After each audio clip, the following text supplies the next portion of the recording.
um dos principais movimentos que nós temos que fazer com os filhos é diálogo. Por vezes, pais, eles se tornam facilitadores financeiros. Se tu está numa condição em que tu sempre está sendo ajudado pelos teus pais, está na hora de dar um basta. Ao invés de nós avançarmos na direção da alfabetização financeira, na verdade nós estamos retrocedendo. Se essas crianças, elas percebem aquele contexto ali que não tá tão positivo assim, será que isso por si só já não é prejudicial? E o melhor não fosse sentar e conversar sobre o assunto? O que eu quero deixar de lição, que não é lição, mas é de reflexão, né, nessa primeira fase aqui do episódio é: vamos ser autorresponsáveis.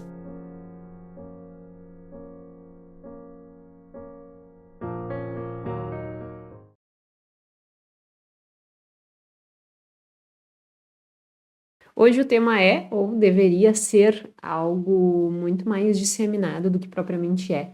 E foi um tema que foi solicitado. Inclusive, eu gosto muito dessa dinâmica. Se você tiver sugestões de temas que você acha que seria interessante a gente trazer aqui, discutir, dê a sugestão, coloca aí nos comentários, que vai ser muito bem-vinda para que a gente consiga construir uma troca genuína, assim, sabe? Porque por vezes eu trago temas, e eu confesso que muitas vezes eu faço isso, que me interessam.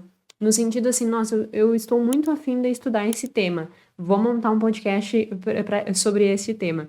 E aí, muitas vezes, pode ser que o que eu esteja pensando e construindo não esteja tão ligada com a demanda que você que está escutando tem. Então, é muito legal que haja essa troca para que a gente consiga construir cada dia mais os conteúdos aqui que realmente gerem impacto aí da outra ponta, que é o que eu sempre falo, que para mim é muito valoroso. Dito isso, o tema de hoje é crianças e dinheiro. E não só crianças, a gente pensar assim nas pessoas que têm filhos, né? Porque eu, por exemplo, não tenho filhos. Mas se nós pensarmos também como que nós fomos criados com o dinheiro. Eu acho que esse podcast serve tanto para os pais que estão com os seus filhos introduzindo no início da escola, e que na escola não, mas no sentido de que introduzindo a vida financeira nas fases já de introdução da vida financeira, e que faz muito sentido escutar para que consiga desenvolver estratégias e melhorar, né, a qualidade de vida dos seus filhos quando eles se tornarem adultos, quanto para nós, como adultos, pensar como que foi a nossa introdução ao dinheiro. E será que aí não está o nosso grande gargalo no sentido de nos relacionar de uma forma meio torta com o dinheiro? Será que não foi pelas coisas que nós aprendemos? Então, tudo que eu vou trazer aqui, eu te convido, se você não tem filho e não vai aplicar efetivamente as discussões que eu vou trazer aqui hoje, eu te convido a refletir sobre como que foi cada uma dessas etapas que eu vou trazer aqui na tua infância. Para que tu olhe e pense, nossa, olha, na minha infância aconteceu dessa forma. Então, tá aí um dos motivos pelos quais eu ajo da forma que eu ajo. E aí a gente consegue começar a se compreender melhor. E ao se compreender melhor, nós conseguimos entender nosso processo de tomada de decisão e reconfigurar ele na direção daquilo que a gente quer. Então, seja muito bem-vindo. O episódio de hoje, ele vai falar sobre educação financeira na primeira infância, como fazer, qual é a importância, quais são as estratégias que podem ser implementadas, o que as crianças esperam dos seus pais. Isso é muito legal, tem alguns estudos mostrando o que as crianças indicam que seria interessante, o que elas esperam e o que elas sentem em determinadas circunstâncias. Eu particularmente me vi, quando eu estava lendo os artigos, eu me vi em alguns daqueles casos, assim, nossa, realmente eu tinha essa percepção. E aí, lendo ali, a gente consegue ir fazendo se colocando naquela situação e percebendo como que a gente reagiu diante daquilo e que aprendizado aquilo gerou e como aquele aprendizado repercute na vida adulta. Então, muito interessante, eu particularmente mergulhei nos estudos sobre isso e espero que você, assim como eu, saia daqui com uma bagagem um pouquinho a mais e principalmente para aqueles que têm filhos, que consigam utilizar tudo que eu vou falar aqui de uma forma super prática e aplicável com os seus filhos. É riquíssimo isso. Então, enfim, sem mais delongas, já estamos aí no nosso episódio 75º episódio, então 75 episódios do podcast Mais Que Finanças, podcast em que a gente fala muito mais do que números, nós falamos sobre comportamento financeiro. Se você está aqui pela primeira vez, seja muito bem-vindo. Meu nome é Jéssica Câmpara, sou doutora em Finanças Comportamentais. Toda terça-feira, às 19 horas, temos aqui um episódio novo, falando do que há de mais novo da ciência de finanças comportamentais, de uma forma super aplicável, super simples, para que tu consiga realmente tirar o melhor proveito desse conteúdo, que é um conteúdo acadêmico, técnico, mas que a gente consiga simplificar isso e levar para a base, para onde mais importa, que é na vida de cada um de nós. Então, eu tenho esse grande compromisso de trazer realmente dados científicos, embasamento, com uma discussão mais prolongada, com todas as reflexões que são necessárias para que a gente também desenvolva o nosso autoconhecimento e melhore a nossa tomada de decisão com dinheiro em outras áreas da nossa vida. Então, seja muito bem-vindo, quem aqui já é de casa, seja bem-vindo mais uma vez, e sem mais delongas, vamos começar. Sabem quando que esse tema ele despertou ainda mais interesse aos meus olhos? Eu estava vendo algumas pesquisas sobre bem-estar financeiro, sobre alfabetização financeira, que é um tema que eu estudo há muitos anos, né?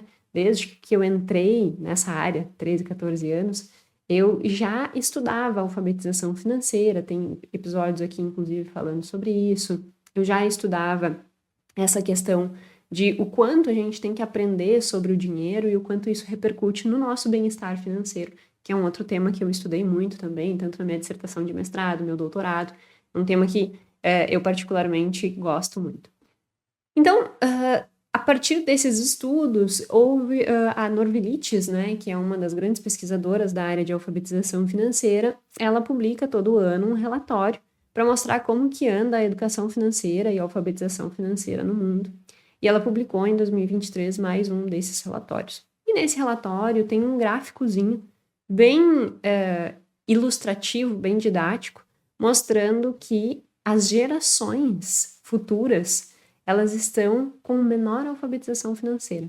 Não futuras, no caso, as gerações mais novas, né? Então, a minha geração, ela tem Pituca latindo. Nossa companhia, né? A Pituca latindo. Você escutou a Pituca latindo, faz parte do podcast. Mas voltando, a Norvilitis, ela é uma grande pesquisadora nessa área, e esses dados em específico mostram que as gerações mais novas, elas têm uma menor alfabetização financeira.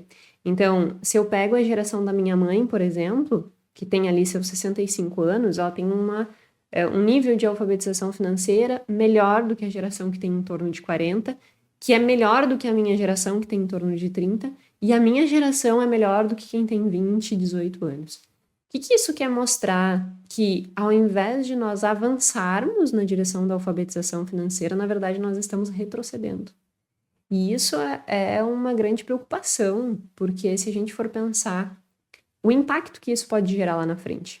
E, obviamente, tem vários pontos que a gente pode discutir aí. A complexidade do que se tem hoje em relação a finanças é muito maior do que se tinha antes. Os bancos, produtos financeiros, não existia tudo isso, né? Então, a complexidade aumentou e aí, obviamente, o nível de conhecimento não basta mais só saber o que é um juro composto e saber fazer uma fórmula de juro composto e saber o que significa inflação. Nós temos que ir muito além disso para que a gente realmente tenha resultado, né? E que a gente não acabe caindo nas conversas fiadas que a gente escuta tanto de gerente de banco quanto na internet, que tem inúmeras coisas horrendas que a gente escuta por aí a esse respeito. Então, é preocupante isso, quando a gente vê que as gerações mais novas, elas estão apresentando um menor nível de alfabetização financeira, isso é preocupante. E quem é que tem a culpa? Será que é a educação do ponto de vista estrutural? Ou será que pais também não estão fazendo a sua parte para que os seus filhos consigam ter este conhecimento e, consequentemente, ter uma melhora nas suas vidas? E eu, particularmente, não vamos entrar aqui em discussões estruturais, obviamente a educação é uma coisa que necessita de avanços, necessita de um olhar cuidadoso para que a gente tenha uma educação realmente efetiva, uma educação que contribui, uma educação que está preocupada com a lá na ponta, que é o aluno saindo com conhecimento e saindo com bagagem suficiente para que ele se torne um cidadão melhor, um profissional melhor, uma pessoa melhor. Um conhecimento para isso também, né? Não entrando nesse mérito, entrando no mérito da educação financeira familiar, a gente pode chegar a algumas conclusões em relação a isso, né? Se eu for olhar os meus pais mesmo, né? Se a gente for pegar a estrutura, por exemplo, de vida das pessoas que viveram ali na década de 20, 30, 40, nos anos de 1940 tinha guerra. Quantas privações essas pessoas passaram, né? E será que essas privações que talvez os nossos avós passaram, eles não repercutiram em algum tipo de aprendizado que eles passaram para os nossos pais? E os nossos pais, para não passarem para nós aquele mesmo tipo de restrição, daqui a pouco nos deram demais. Isso é só uma suposição que eu estou fazendo, sabe?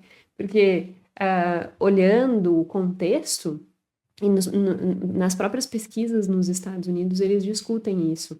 Porque nos Estados Unidos a gente pegou ali toda a fase de Grande Depressão, que existiu uma crise econômica muito forte, e que essas pessoas, depois teve a guerra, né? Em 1944 a gente estava finalizando a Segunda Guerra Mundial, então houveram aí várias coisas que realmente geraram essa instabilidade. E será que os filhos dessa geração, por terem passado por isso com seus pais, não quiseram dar demais para os seus filhos? É uma das suposições que eles fazem, e eu imagino que faça sentido, inclusive para nós no Brasil, porque, bem ou mal, a gente viveu alguns cenários, assim, não diretamente, porque o Brasil nunca participou efetivamente de uma guerra, mas havia, né, a construção do Brasil como ela é hoje é relativamente nova.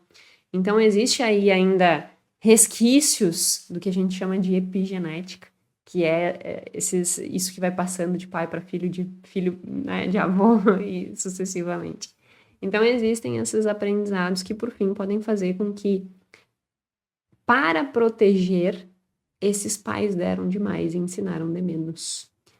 E aí eu acho que está na hora de nós, jovens adultos, que estamos construindo uma vida e que vamos ter nossos filhos, muito de vocês já têm os seus filhos, eu tenho aqui um público que fica ali entre os 27 anos, um pouquinho mais, até 30, 32 anos, até 45, 47, 50. Esse é o maior público que assiste ao podcast. Então, nós somos o público que ou ainda vamos ter filho, e isso não está muito distante, ou já temos filhos aqui me assistindo. Então, o que eu quero deixar de lição, que não é lição, mas é de reflexão, né, nessa primeira fase aqui do episódio vamos ser autorresponsáveis. O que está diante das minhas mãos que eu posso fazer? Que ação eu posso empregar para mudar esse contexto, mudar essa estatística e permitir que os meus filhos eles tenham uma qualidade de vida melhor? Porque entrando no segundo tópico, qual é a importância dos pais transmitirem uma boa educação financeira para os filhos? Eu já fiz um episódio aqui que se chama Tal Pai, Tal Filho. Te convido a assistir. Lá eu explico um pouco melhor sobre essa questão da socialização financeira. Hoje meu objetivo é ser mais prática. Mas só para fazer essa introdução. Lá eu conto sobre vários estudos que discutem qual é a importância dos pais eles realmente desenvolverem este processo de socialização financeira com os filhos. O que é essa socialização financeira? É conseguir transmitir para os seus filhos todas essas atitudes, crenças, comportamento financeiro e conhecimento de uma forma que a criança ela vá não às vezes direta, mas inclusive de forma implícita, né? Aprendendo e repercutindo aquilo na vida dela. Então, essa socialização financeira ela é muito importante e os estudos mostram que o impacto dos pais que fazem isso é muito maior e muito mais positivo do que, por exemplo, terceirizar isso simplesmente para as escolas. Porque muitas vezes me perguntam, né? Ah, mas tem que ter educação financeira nas escolas. Claro que tem, eu concordo. Fico muito feliz que esteja existindo esse movimento. Mas muito mais do que a responsabilidade da escola, É a responsabilidade dentro das nossas casas. É dentro das nossas casas, no dia a dia, que isso vai ter mais impacto. Então a responsabilidade é nossa. Por isso que é tão importante esse episódio. E aí, o que os estudos mostram? Nas casas que existem isso, os filhos que eles usufruem dessa socialização financeira positiva, eles são mais controlados com o uso do cartão de crédito, eles têm menos dívidas, eles são mais independentes. Isso é muito interessante, porque por vezes pais eles se tornam facilitadores financeiros. O que é o facilitador financeiro? Ah, eu tô com um problema financeiro. Ai, meu filho querido, peraí, a mamãe te ajuda. Dá aqui, ó. Toma, o que tu tá precisando? Ai, fiz uma dívida. Não, deixa que a mãe paga a dívida. Tá tudo bem, tá tudo bem, vai ficar tudo bem. Essa passar a mão na cabeça, né? Vamos dizer assim. Esse passar a mão na cabeça não contribui em absolutamente nada. Pelo contrário, o que as pesquisas mostram é que isso torna essas pessoas ainda mais dependentes, que essas pessoas, elas inclusive têm uma maior dificuldade de prosperar nos seus trabalhos, porque ela tem uma percepção de autoeficácia baixa. Porque se eu sempre preciso de alguém para resolver o meu problema, então eu não dou conta de resolver sozinho. Então eu não tenho aquele ímpeto de fazer o que precisa ser feito para alcançar os meus objetivos. Eu simplesmente, não, alguém vai me salvar. E aí a gente fica naquela, é como se sempre alguém estivesse te devendo alguma coisa. E aí fica sempre naquela passividade. Então, ao invés de contribuir, esses pais que servem de facilitadores financeiros, eles pioram a situação dos seus filhos. Inclusive, esses filhos têm maior risco de ir para drogas, para algum tipo de vício. Então, é bem sério isso. Além disso, esses filhos que possuem essa socialização financeira, eles também vão apresentar um maior nível de investimento, maior nível de poupança, segurança financeira e, consequentemente, bem-estar.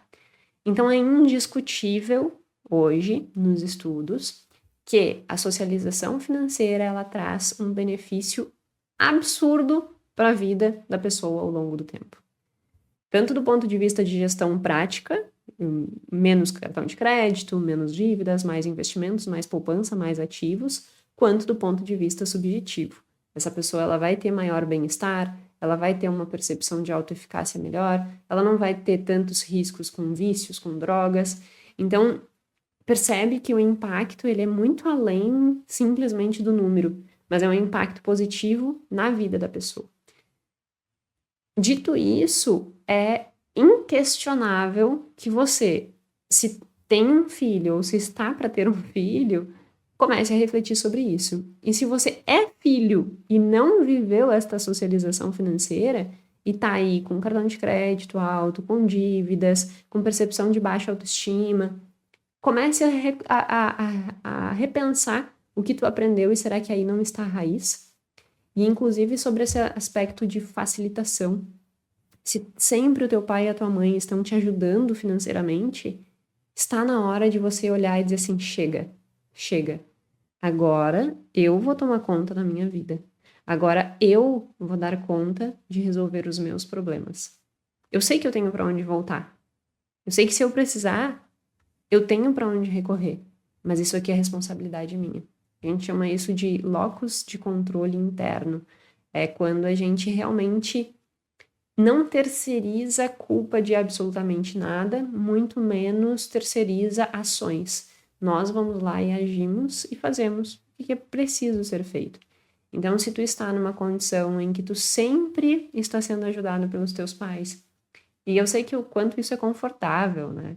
Mas se tu está nessa situação, está na hora de dar um basta. Porque o teu pai e tua mãe com certeza não fazem isso para te fazer mal, mas indiretamente estão fazendo.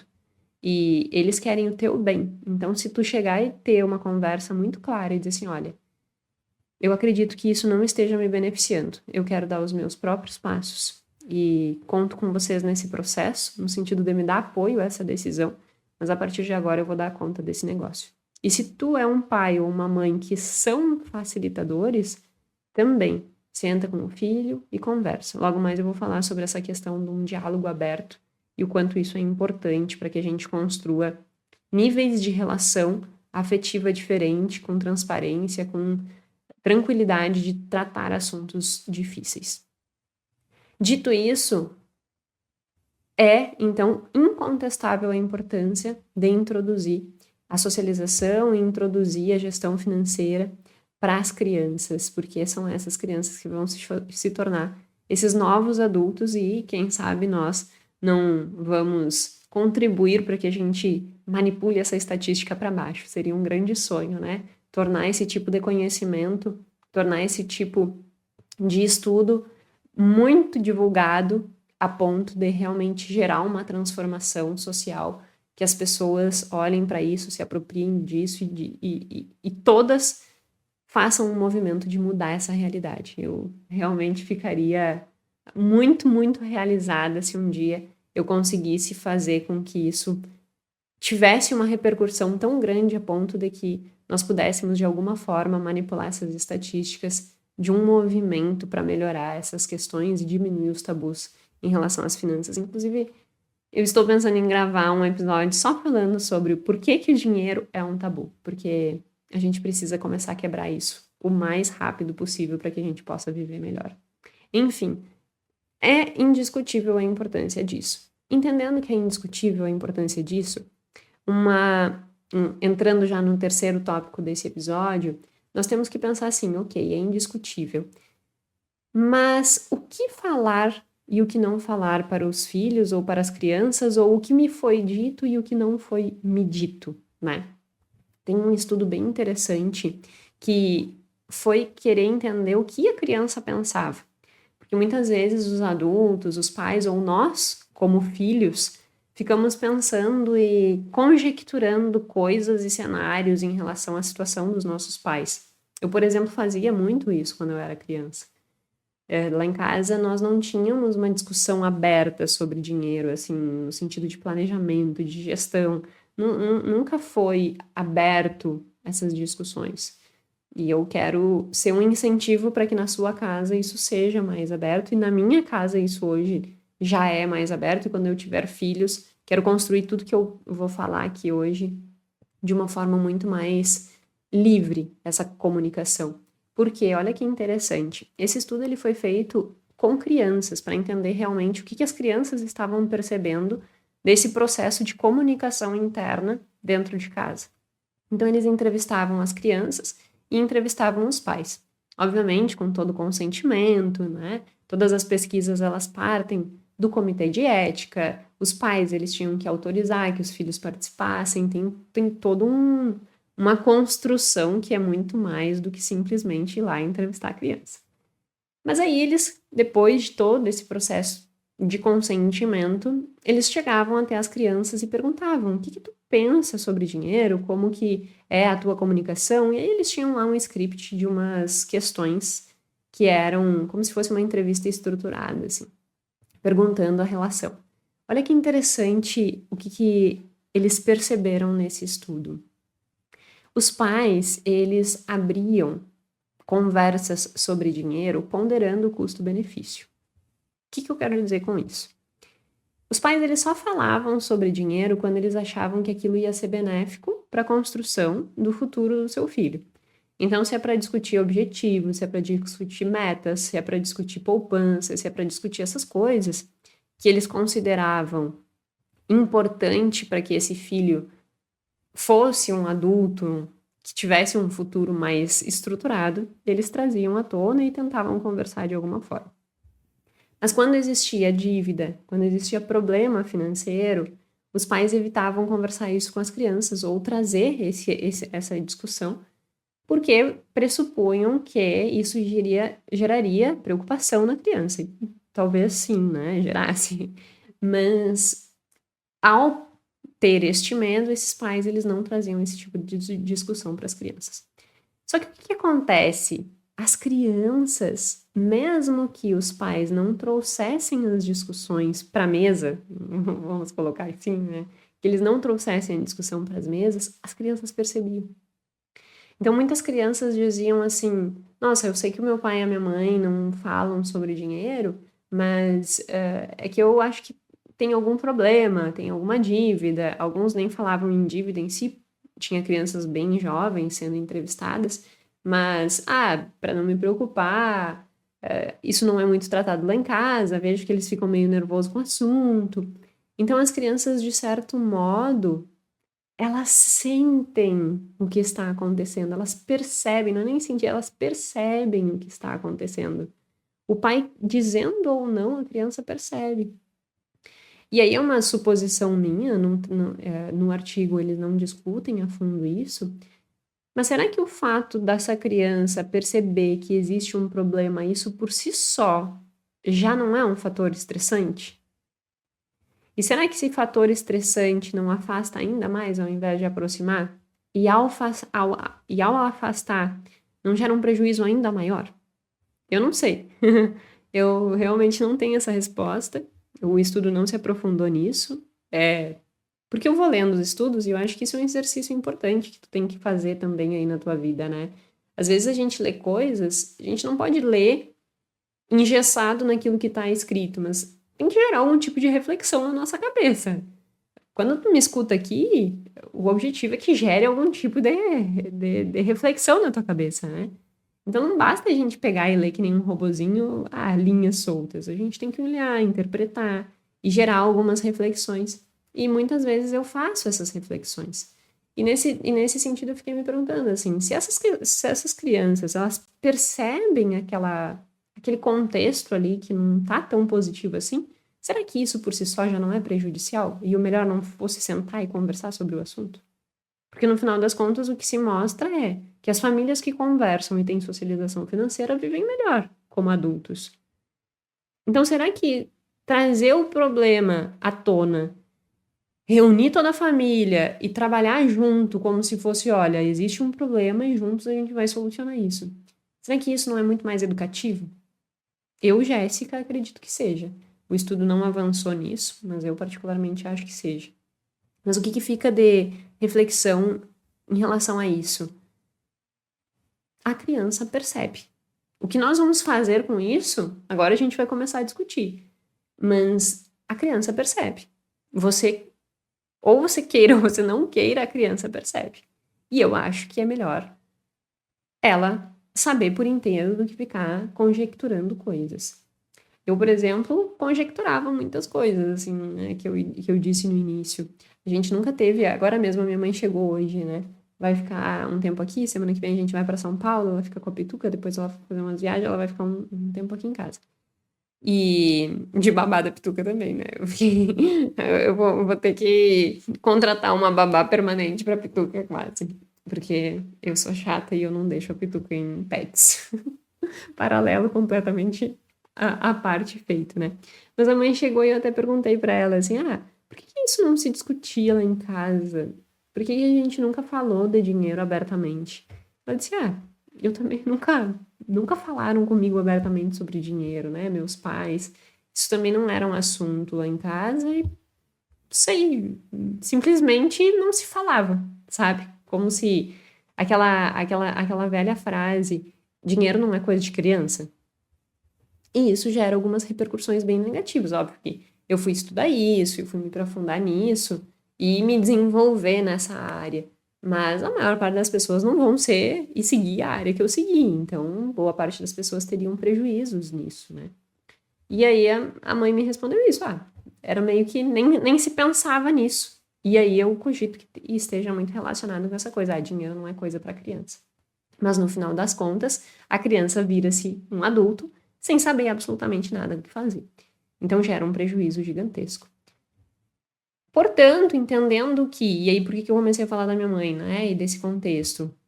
Porque eu fazia essas conjecturas, já que não existia uma conversa, já que não existia um diálogo aberto, eu ficava pensando, eu pedi tal coisa, não deu, eu pedi tal coisa, não deu, eu pedi tal coisa e me disseram que talvez desse, mas aquilo ali nunca aconteceu. Então significa que não tá tão bom assim. Aí num outro momento, nossa, agora liberou, sabe? Porque o meu pai, ele plantava arroz também. E quem trabalha com lavoura sabe que tem muitos altos e baixos nesse campo, né? Nesse campo, literalmente no campo. Tem muitos altos e baixos. Tem um ano que vai dar bem, tem um outro ano que vai dar muito mal. E aí, dependendo da estrutura financeira de planejamento, é muito cíclico. Se houver uma estrutura financeira muito bem estruturada, muito sólida, com planejamento bem feito, reservas bem estruturadas, menor oscilação acontece. Mas lá em casa, como eu disse, nunca foi tratado efetivamente. Hoje, com um olhar de adulto, eu percebo que não existia toda essa estrutura financeira que permitisse, mesmo diante de crises, as coisas seguirem, né, andando. Então, havia momentos mais livres, momentos mais apertados, e aquilo nunca era conversado. Era meio que, ó, é isso. E eu fazia conjecturas. Ih, não tá bom esse ano. Ah, esse ano tá melhorzinho. Então a gente vai fazer uma viagemzinha, nós vamos comprar um computador, eu vou. Não, esse ano eu não vou fazer nada. Então tinha isso, sabe? E eu meio que conjecturava como que estava ali a situação, sem saber propriamente dito. Se tivesse sido me dito, se tivesse sido esclarecido, talvez eu adiantasse as boas decisões que eu comecei depois lá dos meus 25, 26 anos, talvez eu tivesse começado isso com 20. E não comecei. Porque talvez justamente faltou esse sentar e a gente entendeu o que estava ali no contexto. Dito isso, hoje eu tô com dito isso, né? Não sei por que eu tô com isso, dito isso. O que acontece? Um dos principais movimentos que nós temos que fazer com os filhos é diálogo. E esse diálogo ele precisa ser aberto. Tem um outro estudo que também entrevistou estudantes de um curso de finanças, para que ele conseguisse entender que tipo de socialização financeira existia ali na família com as crianças e o que era percebido como mais positivo e o que era percebido como menos positivo. E aí, o que eles conseguiram perceber? Que existem duas fontes primárias para que essa conversa comece a acontecer. Uma parte dos pais, que deveria ser a mais comum, e outra parte das próprias crianças. Os pais, eles podem agir nessas comunicações dentro de 3 esferas. A primeira esfera é compartilhando realmente os problemas e junto trazendo, ó, existem esses problemas e existem essas soluções. Só que o que aqui é muito interessante de nós pensarmos? Famílias que têm problema financeiro, e agora pode ser que tu, depois de ter escutado mais de um episódio aqui, já tenha entendido isso. Se chegou num problema financeiro muito grande, essa pessoa nunca percebeu que existia desvios de comportamento. Ela acha que as decisões dela são racionais e coerentes, tanto de consumo, quanto de compra de carro, de casa, de viagem. Então, essa pessoa que ela tem problema financeiro, ela também não sabia fazer. E isso é um ponto. Pode ser que você seja essa pessoa. E que você esteja com dificuldade de compartilhar com seus filhos isso, porque nem você sabe como sair disso. Então, a ação, ela tem que começar da pessoa e depois ir para o filho. O filho ali, ele é um aprendiz. A criança, quando ela tem aí até seus 20 e poucos anos, o cérebro dela é uma esponja. Ela tá aprendendo absolutamente tudo. Então, se nem você sabe para onde ir, como que tu vai ensinar seu filho? Então, olhe para você dentro desse primeiro aspecto de comunicação que, como pais, podem ser feito. Se eu sou um pai e eu tenho um problema financeiro, o que me gerou esse problema? Como que eu cheguei aqui? Que comportamentos disfuncionais eu tenho tido que eu não posso fazer com que o meu filho repita? Isso eu tenho que trazer para o meu filho.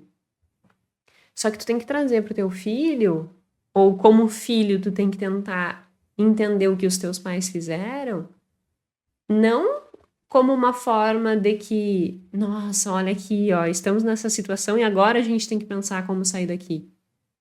Tem que ser um pouco mais profundo. Nossa, nós estamos nessa situação e os erros cometidos foram estes. Eu antecipei prazeres que eu ainda não tinha condições de pagar. Eu usei muito cartão de crédito. Eu muitas vezes usei a compra como um mecanismo de regulação emocional. Tu não vai dizer isso para uma criança, regulação emocional. Mas eu fiz compra num dia que eu estava triste. E eu não me dava conta que eu comprava quando eu estava triste. Então, é trazer a verdade, mas não a verdade só do número, mas trazer a verdade do que construiu aquele número. E aí, primeiro tu parar e analisar, e depois tu compartilhar isso com o filho. Então, essa comunicação aberta, ela é bem interessante. Uma outra forma de comunicação interessante é envolver a criança no processo de tomada de decisão. Então, se existe uma decisão a ser tomada, por exemplo, assim, existe um problema e uma das soluções é vender o carro. Integrar a família toda na mesa e dizer assim, olha, existe esse problema. Mais uma vez, discute a origem desse problema e nós estamos diante de uma decisão. A gente consegue resolver esse problema se nós vendermos o carro. O que cada um acha sobre isso? Claro que, né, eu estou dando um exemplo bem significativo, mas trazer a criança para esse tomada de decisão junto, assim. Às vezes, coisas simples, assim. Ah, a gente vamos fazer um trabalho porque a gente estabeleceu um objetivo e vamos fazer um trabalho em grupo na família. Que trabalho é esse? Reduzir o uso de energia elétrica, tanto para não ter desperdício quanto para alcançar o nosso objetivo. Ok, toda a família engajada. É um processo de tomada de decisão, mais simples do que a venda do carro, por exemplo. Tu não vai chegar para uma criança de 7 anos para ele decidir sobre carro. Obviamente que tem que existir aí um nível de compreensão de bom senso de introduzir a criança dentro do padrão da idade dela coerente.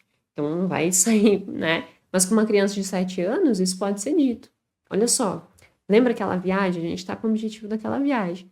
E outra, é importante que a gente cuide para não gastar tanta luz, tem meio ambiente, tem várias coisas que envolvem. Então, vamos trabalhar para que a gente consiga economizar luz? Então, usar o ar-condicionado só quando realmente precisar. Vamos desligar as luzes quando a gente sair do quarto. Vamos desligar as luzes quando a gente sair do banheiro.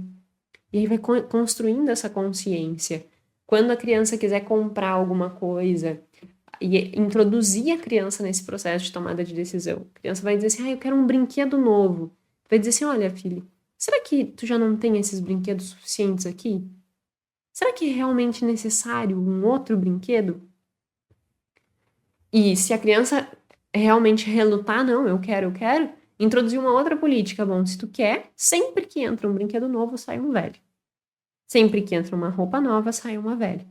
E aí criando isso, porque sobrecarga de informação não ajuda em nada a criança se desenvolver.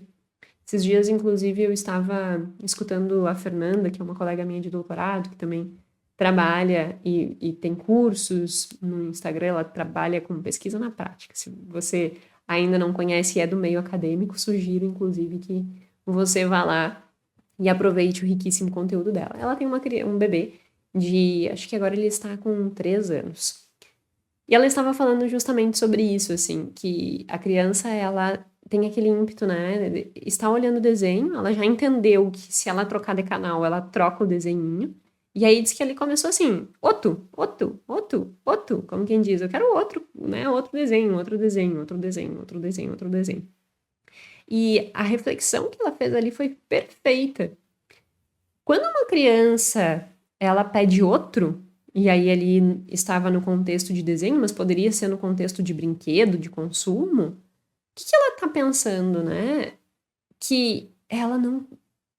Ela quer sempre aquela experiência nova. Ela fica uma criança completamente impaciente. Essa criança, ela não consegue ir até o fim também. Ela não se torna persistente nas coisas que ela vai fazer na vida. Porque ela tá sempre naquele outro. Ai, comecei a trabalhar, não gostei, quero ir para outro. Ai, não gostei, quero ir para outro. Ai, não gostei, quero um novo brinquedo. Sabe? E essa criança, ela não tem persistência. Ela não tem essa tranquilidade de entender que as coisas demoram para acontecer. Ela não é sempre imediatista. Então ela disse que trabalha com o filho dela, que só passa para o outro quando aquele concluir. E a mesma coisa funciona com compra. Porque se tu deixar a criança, eu quero outro brinquedo, daqui a pouco tá aqueles quartos assim que tem brinquedo até o teto. Essa criança, ela começa a brincar com alguma coisa, ela já solta e já quer outra, e já quer outra, e já quer outra, e tu permite que isso aconteça, vai se tornar um adulto que não vai ter persistência. Vai se tornar um adulto que não vai conseguir se manter resiliente, que vai ser sempre imediatista, que vai ser sempre querer as coisas na sua hora. Não, porque eu quero agora. E aí fica aquelas crianças chatas que quer tudo na sua hora, sabe? Como é que é? Uma criança... Ai, me fugiu a palavra. Mas é aquelas crianças resmunguentas, assim, sabe? Ai, eu quero agora. Vai construir um adulto que vai repercutir isso lá na frente. Ou você é esse adulto e não percebeu, porque foi muito mimado pelos pais, sempre com tudo na mão, sempre à disposição.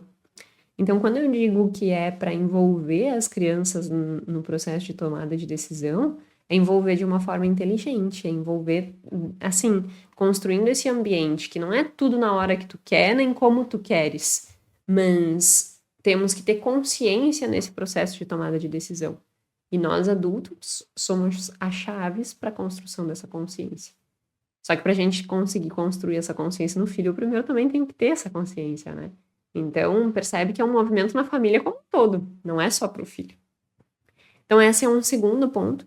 E um terceiro ponto é o que eu já comentei, mas é introduzir assuntos relacionados à idade daquela criança. Então, tu não vai sair falando assuntos de trocar de carro com uma criança que tem 7 anos.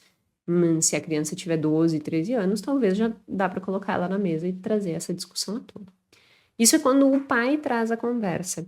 Quando o filho traz a conversa, também existe. E é muito interessante que tu incentive teu filho a tanto conversar sobre isso em casa, quanto falar mais na escola, falar com o professor, falar, sabe? Eu quero dúvidas sobre como fazer um orçamento, sei lá, estou dando um exemplo aleatório. Mas incentivar as crianças, meu filho, tu tá com essa dúvida? Chega para a prof de matemática e pergunta. E aí, filho, vai lá, pergunta para a prof de matemática e volta e ensina o pai e a mãe. Vamos trabalhar nisso juntos? Porque esse estudo em específico ele mostra também que é muito ruim quando o filho traz uma pergunta e o pai faz palestrinha. O artigo diz bem assim, né? Palestra, o artigo diz, não diz palestrinha. Eu que estou maximizando, assim, o problema. Mas o que é palestrinha, né? Eu devo comprar uma caneta verde? Exemplo aleatório. Não, você não deve comprar uma caneta verde, porque o verde representa a natureza e você não deve escrever com cores, sei lá, tô dando um exemplo completamente aleatório. Mas percebe, não há integração entre o questionamento da criança e a resposta do pai. É como se o pai tivesse subido num pilar, né, numa posição muito superior da criança e estivesse impondo alguma coisa. Não, porque isso, porque aquilo, porque aquilo. A criança entrou aqui, saiu lá e ela não aprendeu nada. Agora, se nós fizermos ao contrário, integrar realmente a criança na discussão. Nossa, filho, que legal que tu te interessa por isso. Vai na tua professora de português, pergunta sobre orçamento e traz para casa a resposta dela que a gente vai sentar e vai discutir junto. E aí quando ele trouxer, nossa, olha que legal, isso aqui a gente pode fazer. Isso aqui a gente pode fazer aqui em casa. Isso aqui tu pode fazer nas tuas finanças. Logo eu já vou falar sobre a importância da mesada. Pode fazer nas tuas finanças. E aí envolver a criança nesse processo, não simplesmente deixar que a criança só fique escutando como se ela estivesse escutando uma palestra, mas que ela seja parte integrante desse processo. Quando isso acontece, ela se envolve mais, e se ela se envolve mais, ela aprende mais. Então é algo bem interessante de nós levarmos em consideração. Entendido a importância da comunicação nesse processo, vamos para 3 outros pontos que foram indicados, inclusive, por outros estudantes que também estavam fazendo estudos referentes à área de finanças e que sugeriram que eles gostariam, como jovens que eram, né, os millennials, de ter aprendido. Então, eles dizem que o primeiro ponto é a comunicação, ter essa comunicação aberta, e tem outros 2 pontos que eu achei muito interessante que eles trazem, né, até deixei anotado, assim, que é responsabilidade, o valor do trabalho árduo e o processo de poupar. que se eles tivessem aprendido isso, a relação deles com o dinheiro seria diferente. Então, cabe a nós, né, agora como pais ou como filhos que fomos, perceber se a gente teve isso e talvez melhorar o nosso comportamento. E se temos filhos, realmente implementar. Então, como eu já disse, o primeiro passo é implementar uma comunicação aberta. O segundo passo é a responsabilidade. A responsabilidade é muito importante. Por quê? Como eu já falei, muitos pais eles acabam atuando como facilitadores financeiros. E essas crianças, elas não se tornam independentes no seu processo de tomada de decisão. Pelo contrário, elas se tornam extremamente dependentes e com medo. Então, elas não têm aquela responsabilidade de a minha ação vai desencadear este problema e este problema eu vou ter que resolver. A minha ação vai desencadear um problema e o meu pai e minha mãe vai resolver.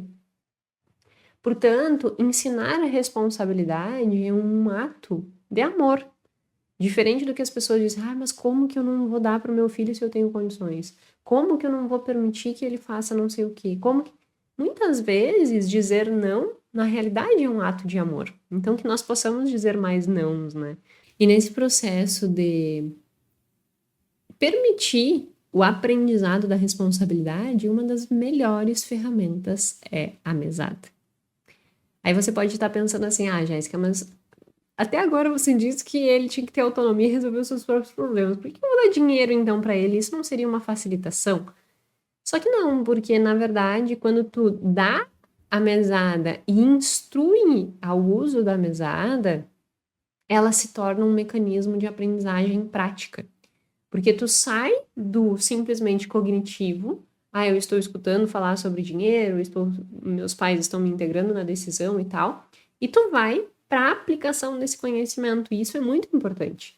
Portanto, mesada para crianças é sim um meio de aprendizado, e esse aprendizado ele permite com que essa criança crie responsabilidade.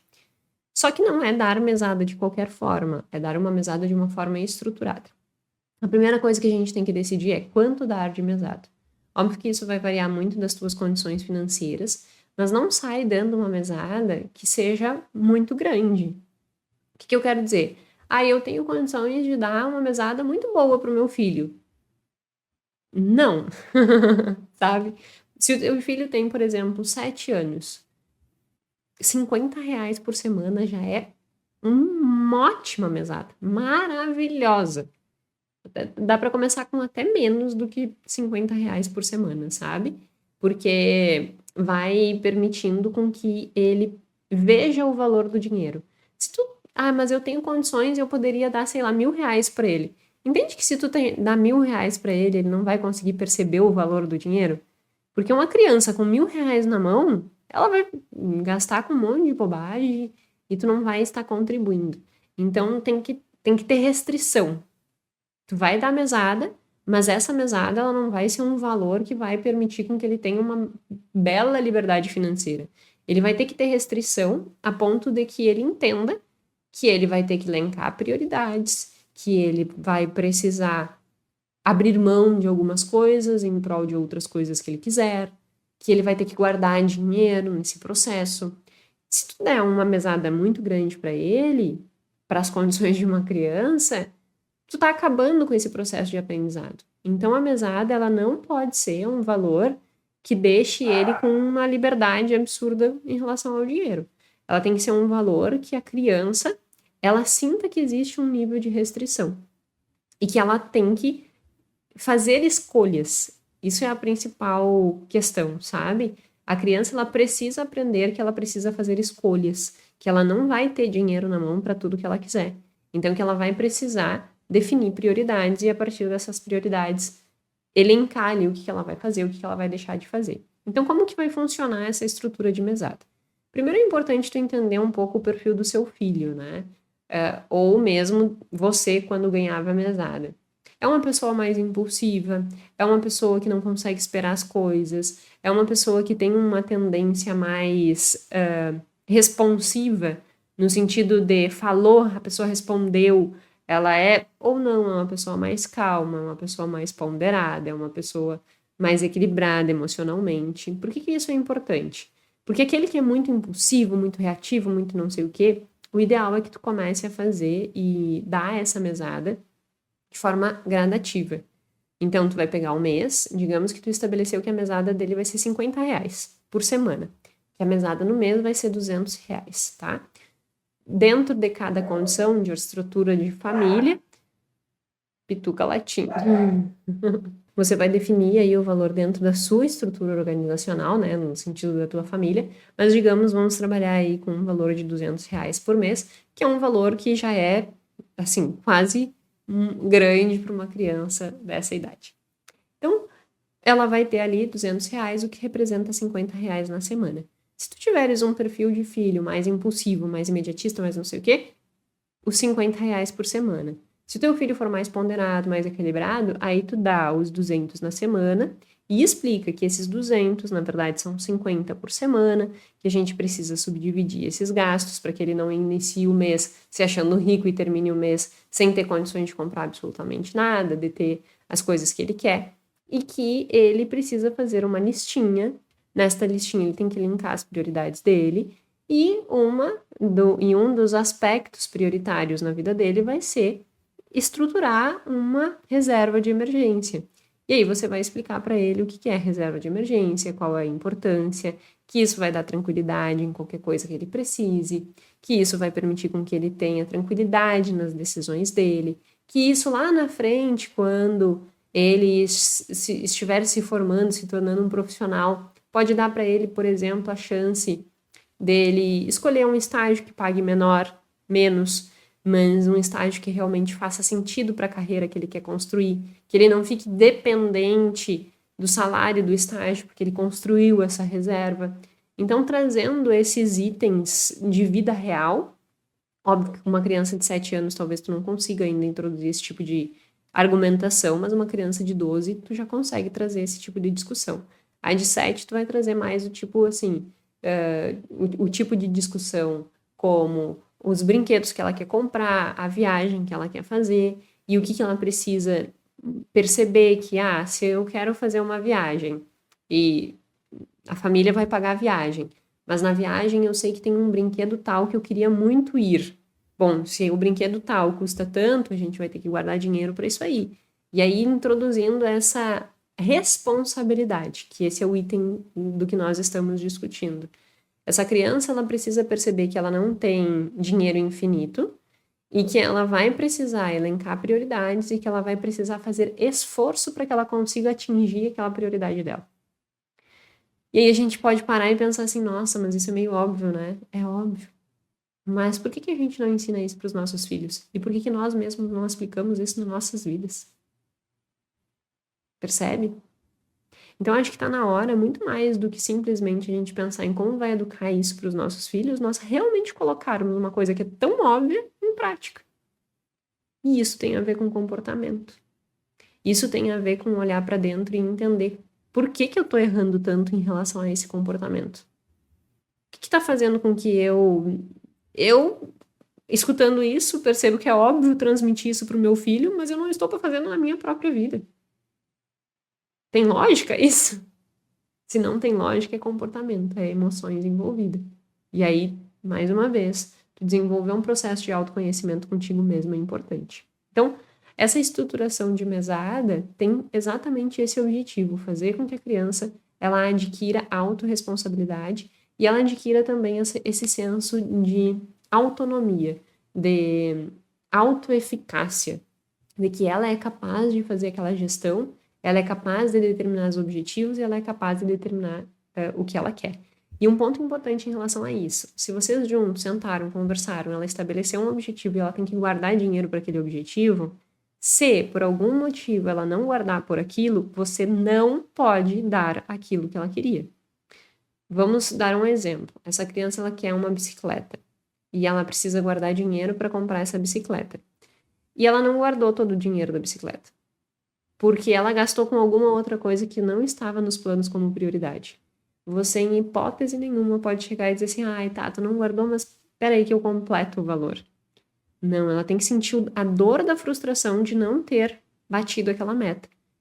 de uma forma estruturada, de uma forma com apoio, de uma forma com afetiva, de dizer assim, ó, viu, filho, filha, é que acabou sendo gasto esse dinheiro com outra coisa que não era tão prioritária assim. Agora que tu já entendeu que acaba que se tu gasta com prazeres imediatos, tu não vai falar essas palavras dessa forma, né?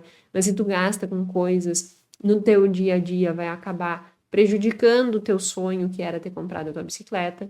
Mas não tem problema, filha. Agora a gente vai voltar e vai recomeçar e logo tu vai conquistar. 2, 3 meses a gente já consegue esse dinheiro e tu já vai conseguir comprar. Então, não é para desestimular, entendeu? Mas é para reforçar que existiu um erro, só que de uma forma adequada essa comunicação, existiu um erro, mas que mudando o comportamento vai ter um acerto. Então, é vincular ela mais uma vez com a recompensa que ela quer, para que ela consiga empregar o esforço necessário para fazer. Ai, Jéssica, mas é uma criança, ela não vai entender isso. Ela não vai entender se os pais agirem completamente diferente. Se os pais agirem no mesmo padrão de comportamento, se os pais demonstrarem exemplos práticos disso, essa criança vai engajar no mesmo processo. Agora, se é a mesma coisa que tu dizer assim, ó, eu não sei porquê, mas meu filho não sai da frente da televisão. Mas tu chega em casa do trabalho todos os dias e vai pra frente da televisão. O que tu vai querer que teu filho faça? É óbvio que ele vai ir pra frente da televisão e quando tu disser sai da frente da televisão, ele não vai querer sair da frente da televisão. Sabe? Umas coisas meio óbvias. Comportamento, ele sempre vai ser um processo de aprendizado. E ele sempre vai trabalhar com reforço positivo ou negativo. Comportamentos que têm reforço positivo vão ser mantidos. Comportamentos com reforçadores negativos vão ser eliminados. Se existe um reforço positivo, que é você chegar todos os dias em casa, sentar na frente da televisão, o teu filho vai olhar aquilo e vai ver como recompensador, porque você faz isso. E aí ele não vai ter reforço negativo no sentido de inibir aquele comportamento, porque ele não percebe no dia a dia um outro comportamento que fosse mais recompensador, porque você mesmo ensinou isso para ele. No dinheiro funciona exatamente da mesma forma. Precisa haver exemplo. Então, já falei sobre comunicação, já falei sobre responsabilidade. O terceiro item é o valor do trabalho árduo. Eu achei muito interessante esse ponto que foi trazido, porque, mais uma vez, a gente junta isso com responsabilidade e a gente percebe o quanto muitas vezes os pais que são facilitadores financeiros das vidas dos seus filhos não permitem que eles entendam o valor do trabalho árduo. Inclusive, sobre isso, eu tenho dito isso muito, inclusive, no meu Instagram. Porque eu percebo que as pessoas, elas sofrem em relação ao trabalho, sabe? É como se o trabalho, ele fosse um sacrifício. É como se, nossa, que maravilha, sexta-feira chegou, porque agora eu posso viver a vida. É como se trabalhar fosse o sacrifício e fazer qualquer outra coisa é aproveitar a vida. Mas trabalhar é um tendel na vida, assim. E aí vai se estabelecendo uma relação com o trabalho tão negativa e aquilo vai gerando um peso tão grande para a vida que não faz o menor sentido. Porque a maior parte das nossas vidas é trabalhando. Hoje, por exemplo, é domingo. Agora são 6:55 e eu estou gravando. E eu estou faceira gravando. Eu estudei hoje, eu montei relatório para a reunião de amanhã, ontem eu participei de um outro podcast. Por que que eu faço isso de uma forma tão leve e tão faceira? Porque isso faz parte da minha vida e isso me faz bem, sabe? Não que eu não tenha... Eu não abro mão de ter tempo de qualidade com meu marido, eu não abro mão de ter tempo de sono de qualidade, mas eu não encaro o trabalho como nenhum sacrifício. E isso a minha família me ensinou.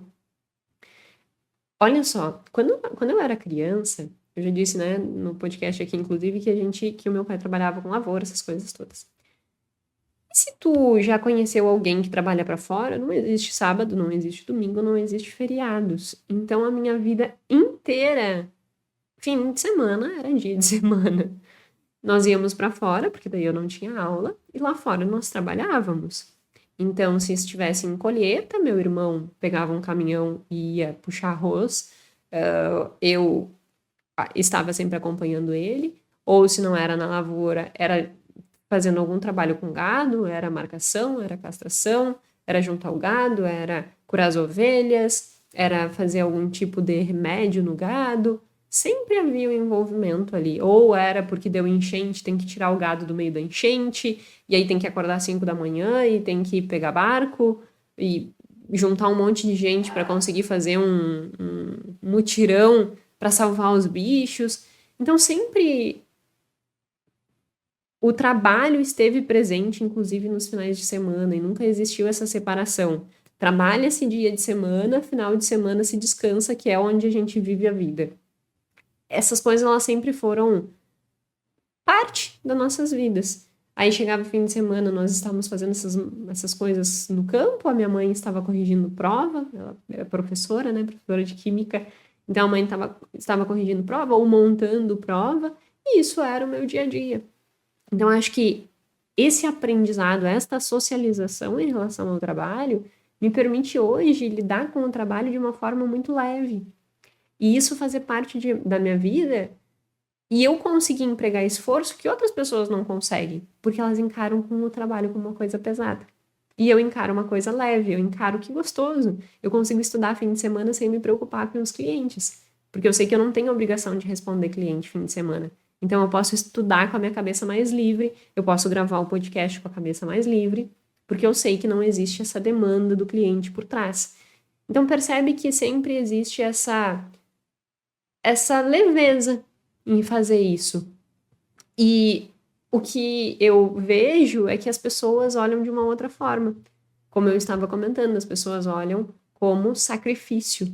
E ao olhar isso, elas não conseguem empregar um esforço fora da média. Elas fazem exatamente o que a média faz. E se eu faço o que a média faz, eu tenho o resultado que a média tem. O que é fazer o que a média faz? Eu trabalho das 8 da manhã ao meio-dia, da 1h30 às 6, de segunda a sexta. Acabou. Esse é o meu compromisso e esse é o trabalho que eu desenvolvo. Então não existe um além. E esse além não existe justamente porque este além é visto muito como sacrifício. Se nós educarmos nossas crianças com este mesmo olhar de sacrifício, essas crianças elas também não vão saber a importância do trabalho árduo e de que o trabalho recompensa. Como que eu então vou ensinar? Pelo exemplo, mais uma vez. Eu aprendi pelo exemplo. Então, comece a mudança por você mesmo. Quantas vezes você reclamou pro seu filho ou sua filha que tu tinha que trabalhar e fazer alguma coisa? Quantas vezes tu disse assim, eu não posso porque eu tenho que trabalhar, ninguém merece, que saco. Quantas vezes você falou isso pros seus filhos? Então como é que tu vai querer que o filho valorize trabalho se você mesmo reclama do trabalho? Entende? Mais uma vez, exemplo. E por fim, mas não menos importante, né, o processo de poupança. Então, introduzir as crianças a essa importância de poupar para a construção de uma boa qualidade de vida, para a construção de segurança, para a construção de paz mental. Porque é isso que a poupança permite. E aí, como que eu faço isso com criança? Aí, principalmente mais com crianças a partir dos 10, 11, 12 anos, né? É trazendo essas discussões do tipo assim, imagina que você começou uma faculdade. Ou conta as suas próprias experiências. Eu, por exemplo, posso contar para meus filhos e dizer, olha, se eu não tivesse tido reserva de emergência, eu não tinha pedido demissão. Foi a reserva de emergência que me deu liberdade para que eu mudasse a minha vida. E hoje eu fizesse o que eu faço, com tanto amor, com tanto carinho. Então, mostrar que existe uma recompensa por construir essa reserva. E isso vai entusiasmar eles também a criarem esse mesmo comportamento. Do ponto de vista prático, como é que tu vai criar esse processo? É bem interessante que você, ao dar a mesada, construa com essa criança um orçamento. Então, por exemplo, a gente tem R$50 por semana. Quanto que ela pode gastar naquela semana sem pensar? Digamos que R$30. Dos 20 que sobrou, 10 é a reserva dela, que ela vai ter essa segurança, essa paz, essa possibilidade de fazer escolhas lá no futuro. Os outros 10 é para ela comprar alguma coisa que tem um valor maior e que ela não vai conseguir comprar num mês só. Então, que ela vai guardando esse dinheiro. E aí, tu pode, inclusive, ensinar, olha, se tu quiseres, por exemplo, desses 30 que tu teria disponível para gastar essa semana, guardar mais dele para que tu consiga mais rápido comprar aquilo que você quer, você também pode fazer. E aí, introduzindo essas discussões, falando dos riscos de uso de cartão aí para uma criança um pouco mais velha, né, 12, 13 anos, e introduzindo essas outras questões. Mas essa construção de orçamento, essa lista de prioridades e essa importância de criar poupança para essa liberdade, digamos assim, isso vai fazer com que essa criança vá mudando seu comportamento. E você também tem que dar esse exemplo. Então, é uma construção de uma cadeia na casa inteira. Eu espero de verdade que, ao escutar esse podcast, você perceba que a mudança não é você com seu filho, a mudança é estrutural na casa. E é essa mudança estrutural na casa que realmente vai trazer o resultado que a gente espera. E que nós possamos ser um movimento que minimize esses níveis estatísticos de baixa educação financeira, alfabetização financeira entre os mais jovens. Que nós possamos ser um motor que vá mudando esse contexto, que a gente possa fazer isso pelos nossos filhos, que a gente possa fazer isso pelos nossos netos e que daqui anos para frente a gente possa ver essas estatísticas mudando. Que cada um de nós possa fazer a sua parte. Certo? Meu muito obrigado, espero de coração ter ajudado e trazido bons insights para que você possa aplicar aí, tanto na sua vida, se você ainda não tem filhos, mas com seus filhos também. Certo? Meu muito obrigada e até a semana que vem.